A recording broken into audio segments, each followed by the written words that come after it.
ধৈর্য তো অনেক ধরলাম, কি লাভটা হয়েছে? ধৈর্য তো অনেক ধরলাম, কি আমার উপকার হয়েছে? সহ্য করে কি জীবন যাবে নাকি? আপনার মনে প্রশ্ন যখন আসবে আপনি বুঝে নেবেন এটা আপনার মনের প্রশ্ন নয়, এটা শয়তানের প্রশ্ন আপনার মনের মধ্যে ঢুকাই দিচ্ছে, যেন আপনি অধৈর্য হয়ে আঘাত করে ফেলেন। কারণ মিস্টার শয়তান ভালো করে জানে আল্লাহকে পাওয়াই হচ্ছে বান্দার কাজ, আর আল্লাহকে পাওয়ার জন্য বান্দার যতগুলা কাজ আছে সবচাইতে হাই লেভেলের অন্যতম একটা কাজের নাম হচ্ছে ধৈর্য। তো ধৈর্য দিলে তো আর আপনাকে কাছে টেনে নিবে, ইতের তো ফেটরার। সেজন্য ও চায় না কেউ ধৈর্য ধরুক, সেজন্য বলে যে বহুত ধৈর্যস্ত, আর কি ধরিবি। শয়তানের বলাটাকে আমরা মনে করি আমাদের মনের বলা, এটা আসলে বুঝতে হবে কোনটা আমাদের মনের বলা, কোনটা শয়তানের বলা। এবার আপনি শয়তানের কথাটা শুনে ছোট ভাইরে দইলা কলার সাই দইলা মাইরা দিয়েছেন, নাক একটা ফাটাই দিয়েছেন। কার কথা শুনে? জোরে বলতে হবে, কার কথা শুনে? তাহলে দোষীকে শয়তান, দোষীকে। এবার যখন আপনার হাটাজারির পুলিশ আসলো, পুলিশ এসে যখন আপনাকে গ্রেফতার করতে চাচ্ছে, আপনি বলবেন যে স্যার আমার কোনো দোষ নাই, ওই তো দোষ কার? শয়তানে হবো দাঁড়িয়ে কি জিরে। আমি কি বুঝাতে পারছি? ঠিক একই ক্যারেক্টারটা শয়তান হাসরের ময়দানেও করবে। আমরা যখন বলবো আল্লাহ নামাজ শয়তানে পড়তে দেয় নাই, শয়তান ডাইরেক্ট উল্টে যাবে। আমি কি বুঝাতে পারছি আমার যুবক ভাইদেরকে কথা? ও একটা দোষও নিবে না, ও বলবে যে আল্লাহ ও আমার কথা শুনবে কেন? তুমি না খাওয়া, ও তো তোমার কথা শোনা দরকার ছিল, আমি তো ওরে খাওয়াই না, ও আমার কথা শুনলো কেন? ডাইরেক্ট পোল্টি মারবে। তো যে পোল্টি মারবে তার দলে যাওয়ার কোনো দরকার। সেজন্য মনে রাখবেন যেখানেই আপনার বিপদ আসবে মনে রাখবেন ধৈর্য ধরার নিয়ামত আল্লাহ আপনাকে দিচ্ছে। কেন? আল্লাহ আপনাকে গুনাহ মাফ করাতে চাচ্ছে, আল্লাহ আপনাকে জান্নাত দিতে চাচ্ছে, আল্লাহ আপনাকে কাছে টানতে চাচ্ছে। মনে রাখবেন যাকে রব ভালোবাসে বেশি তাকে কষ্ট দেয় বেশি, যাকে রব ভালোবাসতে চায় বেশি মুসিবতে ফেলে বেশি। আল্লাহ তুমি ভালোবাসলে কষ্ট দাও কেন? তুমি ভালোবাসলে মুসিবত দাও কেন? তুমি ভালোবাসলে ক্ষুধার যন্ত্রণাটা কেন হবে? তুমি ভালোবাসলে আল্লাহ তৃষ্ণার যন্ত্রণা কেন হবে? তুমি না রাজ্জাক, তুমি তো সবকিছু রিজিক দাতা, তাহলে তোমাকে ভালোবেসে তুমি আমাকে ভালোবাসলে কেন আমার ক্ষুধার যন্ত্রণা, কেন আমার তৃষ্ণার যন্ত্রণা? রব্বে কারীম বলে আমি চাই না সাময়িক এই 2 দিনের খাবার খেয়ে আমার ভালোবাসার বান্দাটা বেঁচে থাকুক, আমি চাই তো তোরে জান্নাতের ফল খাওয়াতে। এবার বলেন ধৈর্য কখন ধরে? বিপদ যখন আসে। ধৈর্য কখন ধরে? বিপদ কখন আসে? কষ্ট যখন আসে। কষ্টের পরেই বিপদ, বিপদের পরেই ধৈর্য। এবার আমি বলবো আপনারা শুধু আছে না নাই, আপনারা যেটা মন চাই সেটাই বলবেন। এজিদ বাহিনীর কাছে ফানির কষ্ট আছে। ওয়ানাকসিম মিনাল আমওয়ালি ওয়াল আনফুসি ওয়াস সামারাত ওয়াবাশশিরিস সাবিরিন ওয়াবাশশিরিস সাবিরিন ওয়াবাশশিরিস সাবিরিন আল্লাযিনা ইযা আসাবাতুহুম মুসিবা ক্বালু ইন্না লিল্লাহি ওয়া ইন্না ইলাইহি রাজিউন। আমি রব কার সাথে আছি জানো? যারা ধৈর্য ধরে। ধৈর্য কারা ধরে জানো? যারা কষ্ট পায়। আল্লাহ কিসের কষ্ট? বলে যে পানির কষ্ট, খাবারের কষ্ট, ভয়ের কষ্ট, সম্পদ নষ্টের কষ্ট, জান নষ্টের কষ্ট। এই কষ্ট পাওয়ার পরও আল্লাহ আমি কিভাবে বুঝবো তুমি কার সাথে আছো? বলে যে যাদের ভিতরে দেখবা হাজার কষ্ট আসার পরে আমি আল্লাহর প্রতি কোনো আপত্তি জানাই নাই, আফসোস জানাই নাই, বিরক্তি দেখাই নাই, কষ্ট দেখাই নাই, প্রতিবারেই বলেছে আলহামদুলিল্লাহ আল্লাহ তুমি যা করে খুশি, আমরা সেটা পেয়ে খুশি। বলেন না সুবহানাল্লাহ। রব চায় বান্দা কিছু একটা কর, অল্প করে হইলেও কর, আমার জন্য কর। বুঝে বুঝে বলেন না সুবহানাল্লাহ। বান্দা কিছু একটা কর, অল্প করে হলেও কর, আমাকে খুশি করার জন্য কর। ওই করাটা এমন ভাবে কর যে করাটা দেখে আমি মালিক খুশি হয়ে তোর সারা জীবনের গুনাহকে মাফ করে দিতে পারে। আর আমি যদি মাফ করে দিই তোকে জাহান্নামে নেওয়ার ক্ষমতার কারণে জান্নাত তোর হয়ে যাবে। ওয়াকিয়া সবারই জানা, মুসা নবীর একজন পাপী উম্মত মরণের আগে শুধু কুকুরকে পানি খাওয়াইছে। তো মুসা নবীর উম্মতের জন্য যদি রব এত দয়াবান হয়, আমরা তো আল্লাহর হাবিবুল্লাহ নবীর উম্মত, আমাদের জন্য আল্লাহর দয়া আরো বেশি। কথা বলেন ঠিক কিনা? সেজন্য আজকে থেকে দোষ দিব আমরা সবসময় নিজের। ব্যর্থ হয়েছি আমার দোষ। জোরে বলেন না রে ভাই, ব্যর্থ হয়েছি আমার দোষ। লাভ চান না লস চান? একটা আওয়াজ দেন, লাভ চান না লস চান? আল্লাহ আমাদের সবাইকে একটু বুঝার তৌফিক দান করুন। ও আল্লাহ, তোমাকে খুশি করার মতো কোনো আমল এখনো পর্যন্ত আমরা কেউ করতে পারি নাই, কেউ পারি নাই। তো তোমার কাছে একটাই ফরিয়াদ, মওলা আমাদের উপর তুমি নারাজ হইও না, আমাদেরকে তুমি ফেলে দিও না। আমরা তোমার বান্দা মওলা, তোমার বান্দা। আল্লাহ যতই ভুল করি তোমারই তো বান্দা, তুমি ফেলে দিলে তো কোথাও যাওয়ার আর ঠাঁই নাই আমাদের। আল্লাহ আজকের এই মাহফিল থেকে আমাদেরকে তোমার প্রিয় বান্দা হওয়ার জন্য, দুনিয়া এবং আখেরাতে জিতার জন্য যা যা গুণ অর্জন করা দরকার আমাদের সবার ভিতরে সেই গুণগুলো তুমি দয়া করে দান করে দাও। আমিনের আওয়াজ আরেকটু বড় হলে সুন্দর হতো। আল্লাহ তোমার প্রিয় বান্দা হিসেবে আমাদেরকে কবুল করে নাও। তোমার নবীর প্রিয় উম্মত হয়ে কবরে যাওয়ার তৌফিক দান করো। আপনাদের কি কষ্ট হচ্ছে ভাইয়া? ইউসুফ নবীর ভাইয়ের প্ল্যানিং কি ছিল? ইউসুফ আল্লাহ পাক বলে যে এখনো দিন বাকি আছে, এখনো দিন। এবার দেখেন ইউসুফ নবীকে ওখান থেকে নেওয়ার পরে, তোলার পরে যা যা সব কি জানেন আপনারা, শুধু মনে করিয়ে দিচ্ছি। ওনাকে একজনে কিনলো, কিনার পরে বলে যে বাজারে তুল, বিক্রি করব। কি হিসেবে? গোলাম হিসেবে। ইউসুফ নবীকে বাজারে তোলা হয়েছে কি হিসাবে? সবাই বলে না কি হিসেবে? গোলাম হিসেবে, চাকর হিসেবে। জগৎ ওনাকে চাকর বানাই প্রেজেন্ট করেছে। রব বলে যে আমার প্ল্যানিং আলাদা, আমার প্ল্যানিং আলাদা।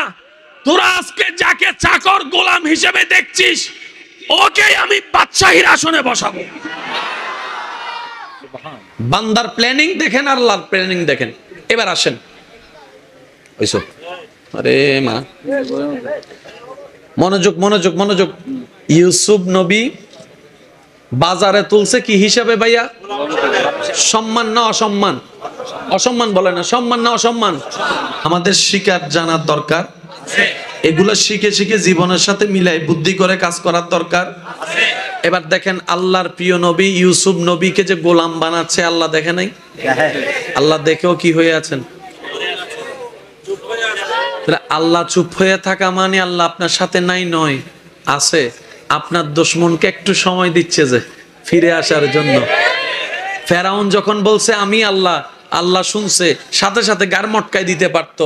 আল্লাহ বলে যে না, আজকে যদি তাকে সাথে সাথে সাদা দিই, সে হাসরের ময়দানে আমারে বলবে আল্লাহ আমি তো ভুল করছিলাম, তুমি তো আমাকে ফিরে আসার জন্য সময় দাও নাই, টাইম দাও নাই। এই কথা যেন বলতে না পারে, আমি তার বছরের পর বছর টাইম দিয়েছি ফিরে আসার জন্য। সেই ফেরাউন যদি মরণের একদিন আগেও বলতো আল্লাহ যা করছি ভুল করছি, আমি রহমান তারে মাফ করে দিতে রাজি আছি। কিন্তু সে তো আসে নাই, গাদ্দারি করছে। ভাই আমার কথা কি বুঝতেছেন আপনারা? এবার আসেন, ইউসুফ নবীকে জগতে কি বানাইছে? সম্মান দিল না অসম্মান? আল্লাহ পাক বলে যে এখনো আমারটা বাকি আছে। এবার দেখেন হেকমত কিভাবে ঘুরতেছে। ওই বাজারে যতগুলা গোলাম, মানে তো বুঝতে পারছেন, মানে তৎকালীন সময়ে মানুষ কেনা বেচা হতো মানে টাকার বিনিময়ে। এটা বলতেও তো অসুন্দর, যেটা আমাদের নবী এসে একদম বন্ধ করে দিয়েছেন। সুবহানাল্লাহ। ওই যখন ইউসুফ নবীকে বাজারে তুলছে, এখানে তো আরো অনেক মানুষ অনেক গোলাম তুলছে, তাই না? ইউসুফ নবীর সৌন্দর্যটা এমন ছিল, চেহারার সৌন্দর্য, চোখের সৌন্দর্য এমন ছিল, হাজারটা গাঁদা ফুলের বাগানের ভিতরে একটা গোলাপ যেরকম, হাজার হাজার গোলামের ভিতরে ইউসুফ নবীর চেহারাটাও সেরকম। এবার যেই দেখতে আসে, ওনার চেহারা দেখে যে বিক্রি করতে আসছে ওনারে বলে, চেহারা দেখে তো গোলাম মনে হচ্ছে না, মনে হয় যেন বাদশার ফুট, বাদশাহ। তো গোলামের কিছুই লাগে না, ওকে দেখতে গোলামের তো কিছু লাগেই না, দেখতে তো বাদশাহ মনে হচ্ছে। যখন যে জিনিসটা ইউনিক হয়, এটার দাম একটু জোরে বলে না, দাম একটু। আর দাম যদি বেশি হয় সবার পক্ষে কিনা সম্ভব, কিনতে হবে টাকাওয়ালা। তো তৎকালীন টাকাওয়ালাকে, রাজা বাদশার সাথে যারা থাকে ওরা। এবার দেখেন আল্লাহর হেকমতটা দেখেন, সবাই এসে এসে দেখে দেখে আফসোস করে করে চলে যাচ্ছে, টাকা তো নাই, টাকা তো নাই, টাকা তো নাই। সব গুলান 500 টাকা, এটার দাম 5000 টাকা, আমার পক্ষে কিনা সম্ভব না, টাকায় টাকা ছাড়া। এখন বাদশার একজন প্রতিনিধি, বাদশার কাছের মানুষ যখন আসছে, আসার পরে দেখেছে মা চেহারা তো মাশাআল্লাহ, কেউ তো কিনতে পারবে না, তা আমি তো বাদশার মানুষ, আমি কিনতে না পারলে তো প্রেস্টিজ স্পন্সর, ল আমারে দে। কিনছে কে? বাদশার কাছের মানুষ। কিনছে কে? যার সবসময় বাদশার কাছে আসা যাওয়া। বুঝেন না একটু? এমন একজন কিনছে যে বাদশার দরবারে সবসময় আসা যাওয়া করে, স্পেশাল মানুষ। এখন ও যদি ইউসুফ নবীকে কিনে, এখন অটোমেটিক ইউসুফ নবী ডাইরেক্ট ঢুকে গেছে গোলামের রাজ্য থেকে বাদশার ঘরে। সবাই যেখানে ওনাকে দোকানে বন্দি করার চিন্তা করছে গোলাম হিসেবে, ভাইদের প্ল্যানিং ছিল হয়তো এটাই। আল্লাহ পাক বলে যে আমার মনসা আলাদা, তোরা যাকে গোলাম বানালি আমি তাকে বাদশা বানাবো, যাকে তোরা বাজারে রাখতে চেয়েছিস আমি আল্লাহ কুদরতি ব্যবস্থাপনা এখন ডাইরেক্ট রাজমহলে ঢুকাই দিছি। হিকমত কার? আল্লাহ। ওইটা আপনার জীবনে আসা পর্যন্ত আপনাকে অপেক্ষা করার নামই ধৈর্য। আবার বলছি, প্রত্যেকটা মানুষের জীবনে আল্লাহর একটা স্পেশাল দয়া থাকে। ওই দয়াটা আসা পর্যন্ত চুপ করে বসে থাকাটা, আমার আল্লাহ যা করে যা করে যা করে, এটার নাম ধৈর্য, এটার নাম সহ্য। আর যে ধৈর্য ধরে, ইন্নাল্লাহা মা'আস সাবিরিন, রব তার সাথেই থাকে। আর রব যার সাথে হয় সে কখনো ফেল হয় না। হিসাব ক্লিয়ার, এখানে কোনো ভেজাল নাই ভাই। এখন আপনার জিত আপনাকে জিততে হবে, আমার জিত আমাকে জিততে হবে। নিজে বাঁচিলে ভাই জোর নহত চাই, যারা নিচে বসছো না আর ভাই চুপ করি থাকবেন, যারা চেয়ারত বসছো মিটার একবার হন চাই। নিজে বাঁচিলে এই দুন মানুষের আওয়াজ ইল্লে ওই ওই বুঝছি, ওনারা আওয়াজ নয় দুন। যারা সিটাঙ্গে আসুন তারা একবার আওয়াজ দন, নিজে বাঁচিলে। ইয়া না বুঝা যাতে মেড ইন সিটেঙ্গে, নলে তো রোহিঙ্গা তুন গুদু আই ঢুকি গি ভানলার কেন ওয়া সাই সিটেঙ্গে ওয়া মেড ইট ফলে লোয়া সিটেঙ্গে ওলা কল একবার হ মারহাবা। ও বাজরি হাল্লে রায় দিয়ে দে, কেন আওয়াজটা আওয়াজ দিও না ভাই। আর আরেকবার মাহফিল করলে হয়তো চেয়ার হইলেও ভাই চেয়ার দিবে, নয়তো ডাইরেক্ট বডি হইলে বডি দিবে। দুই রকম হইলে মাহফিল দুই লই যাবি, মনে থাকবে না ইনশাল্লাহ। এতে মানে দুই লেভেলে রয়ে যাবি, বুঝুন ফল কি হয় ইনশাল্লাহ। ওনারা তো খেয়াল লাগবেন ইনশাল্লাহ। ডর করে একবার হন না মারহাবা। এখন ইউসুফ নবী চলে গেছে কোথায়? যেখানে যেতে ঢুকতে পারে সবাই, যেখানে গিয়ে বাহিরে দাঁড়ায়, আল্লাহ ইউসুফ নবীর ঢুকে দিছে ঘরের ভিতরে। ভাই একটু জোরে বলেন না সুবহানাল্লাহ। এবার যে কিনছে কিনে পড়ছে আরেক বিপদে। ইউসুফ নবীর যে দেখে এত সুন্দর কা ইবে হতো নিন্ন, এত সুন্দর কা দাম হতো, এত সুন্দর কা দাম হতো। বুঝতেছেন তো বিষয়টা?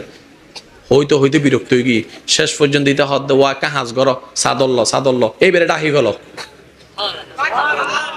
ভাইয়া সাদর দিহারে ডাকি দেয়, কিনলেইবে কি দেয়, বেশি কি দেয়। একখানা একখানা মাইকুর আওয়াজ জানা যার একখানা উনিবেন চাদর, চাদর দিয়ে কারে ডাকছে? কেন কেন ইউসুফ নবীর সমস্যা কি? তার মানে চাদরে ডাকে কারা? যারা সুন্দর। বোরকা পরে কারা? যারা সুন্দর। পর্দা করবে কারা? যারা সুন্দর।